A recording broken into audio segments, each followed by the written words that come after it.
Hey guys, it's Nolan and I'm back with another RIT video for you.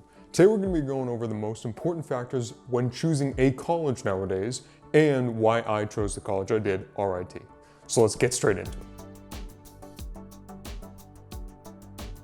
Okay, so this video we kind of broken down into 4 categories. First you have academics, second you have campus life, third you have sports, and then lastly you have future and finance. So academics. The academics, there are a couple main things to keep in mind. Now, this list won't be entire, it won't be the comprehensive list of everything you possibly have to look into when applying to a college. Basically what this list will be is some things that I found when I was looking at the academics for school that kind of stuck out as me as very good indicators of where I wanted to go. Now, first is student to professor ratio. Now, you just think, oh, okay, I've heard that in 100 different lectures. All these PR people tell me student professor ratio. It is important. I know RIT has a 13:1 student professor ratio. This means that usually when I'm in a class, there are so few kids, especially I'm in an art major, specifically film, there are so few kids that I can go to the professor and be like, hey, I need help on this, and at any given time, they can actually actively help me with what I'm doing. And that is a huge selling point. You really want that hands-on experience, especially when you get to higher level stuff, because you'd be doing your thesis and you can be like, hey, professor, I really need help on this, this, and this. Can you cut out some time of your day and help me? And because they only have 13 kids in their class, they can be like, sure, Nolan, I can totally help you with that. Or, oh yeah, I gotta get this done first. Give me a minute and then we'll go right into it. And it's a huge selling factor. Part 2 of that is average class size. What happens is some colleges, you notice they have, oh, their average class size is very small. The student-professor ratio is very large. This is because TAs are teaching their classes. Every week they meet up with a professor once a week, and then they break off into the tiny TA groups, right? What this ensures, if like RIT you have both a small student-professor ratio and average class size, you know that not only are you getting small classes, but they are all taught by your professors. You want to make sure that happens because even though TAs will try their best to know what they're doing. I'm TAing for a couple classes, so I want to toot my own horn there. We try our best. But even though we try to know what we're doing, we are not the expert level expertise that you will get out of your professors. The third thing to keep in mind, and this is an important thing that no one really mentioned to me in a huge way when I was applying to colleges, look at your course track before you enroll in that school.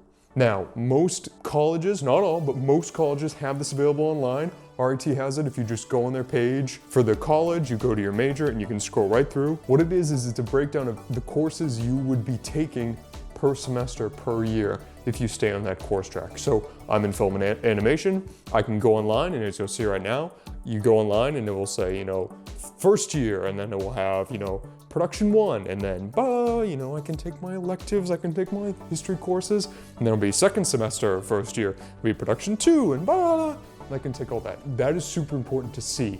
You want to know what you're going to be doing. What are you paying for those 4 years? And with this, you can see exactly, oh, you know what? I'm not going to be getting a lot of crazy theory classes that don't really matter. I'm getting those hands-on lab and workshop classes that really kind of hit to the heart of what I want to do with my life. And that's a great indicator of what you're going to be doing over the 4 years. Most colleges have them. Go on their website. You can look it up right here. RIT has everything laid out so extensively. I can look up every elective I could possibly take. Even now I use it to find out what potential electives and courses I'll have to take or kind of want to take that are kind of fun ones, and you can kind of roll from there. Okay, so the next category is campus life. Are you going to be able to hang out with people on the weekends? Will you have fun? Will you make friends? A good indicator of this is kind of the most basic one. You all know it, clubs and organizations. Are there clubs and organizations that you are interested in that you want to be a part of? You can go online, every college has it. RIT actually is very specific. It's called RIT Campus Groups. You log in, it gives you the club, it gives you what events they have, what times they have, past events, when their meetings are. If you go on and just scope out 2 or 3 clubs and be like, you know what, these are kind of instant-made friend groups. They're easy-bake friend groups.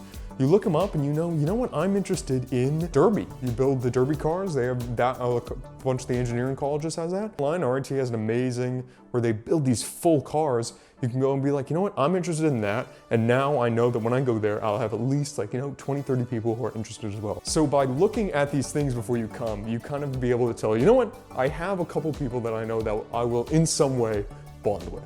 Now, the next one is not something you can find online. The next one is something you have to ask either in person if you're on a tour, or you can go on one of the Facebook groups. How many people stay on the weekends? When asking this question, what you're basically asking is, are there people around where if I'm 16 hours away from where I come from and I'm bored on a Saturday, will there be people there that I can hang out with, I can get to know, I will have fun with? That's a really good indicator, and that's a great way to kind of actively go out and find out what the school campus looks like. Because if there are people there on weekends, the school will probably be running things there on weekends. So sports. Obviously, if you're accepted into D1 hockey, good for you to get into D1 hockey.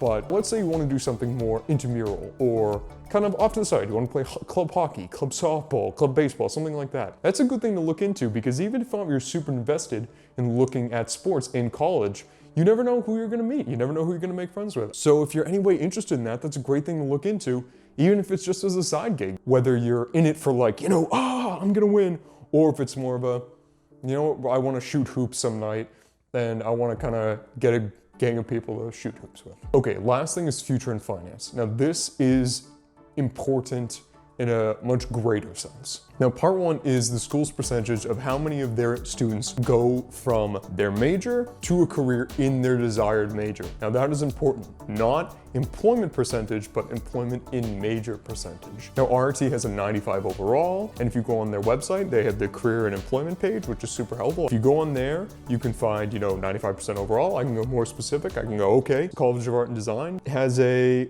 92, 93. Okay, that's perfect. I can even go look at, I'm going into, filmmaking. I'm probably in the first 4 years make an average of about, $50,000 a year. That's amazing. And that's a crucial thing to do, because you want to be able to know that when I graduate, will I be jobless and drowning in debt? No, I want to have, the job that I really want to have. I want to be doing graphic design. I want to do engineering. I want to do filmmaking. I want to go straight into that and not be stuck in kind of a rut. Schools have those statistics online. RIT is known for its fact that we send people straight from their major to their desired work position. So that's an important thing to look in for when keeping in mind the future, because you choosing college is also you choosing a career path and you choosing the trajectory of that. Now, the next part of this is just as important: financial aid and tuition. If you're anything like me, financial aid and tuition was a big thing going into college. Will I be able to afford this college? Can my family pay for, a $70,000 a year bill on, what kind of minimum salary?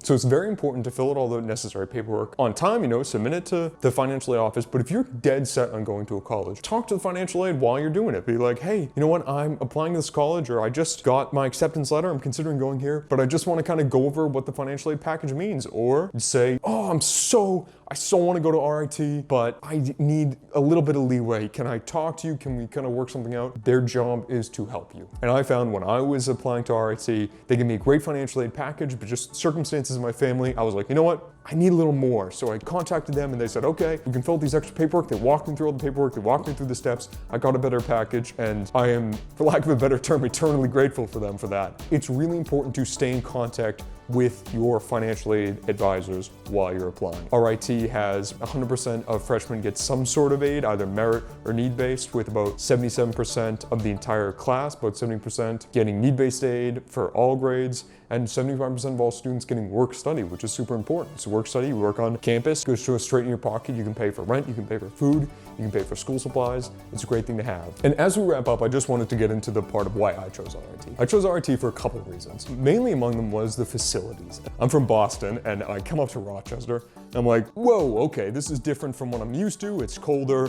It's not the giant, massive, bustling city that I grew up in. But then I went to the place and I got to see the facilities, specifically for me, the film and animation facilities, which were amazing. They had the best sound studio of everyone I had seen. I was just super sold on the fact that when I go here, I will be able to get my hands on the stuff that I didn't expect to get my hands on for another 5 to 10 years. And it really just sold me. And then I'm doing the process, and as I said earlier, was in talking with financial aid people, got a great deal, got really what I thought was bang for my buck. I've never, over the last 3 years, never faltered in that assumption. All my classes have been amazing. I've loved a lot of my professors, so much so that I've gone on to TA for them or get their help on like other things outside of school. Be like, hey, I'm doing the side project. Can I send it to you? Would you mind just looking it over in your free time? And no one has said no, everyone said yes. It really just sold me the fact where I made a great decision. And as we wrap up, I just want to thank you guys so much for watching this video. Check out the RIT pages, the RIT Campus Reel, YouTube, and everything like that. Go to our accepted students page communities on Facebook. It's super, super helpful. I hope you guys have a less hectic search. Good luck to you all, and have a nice day.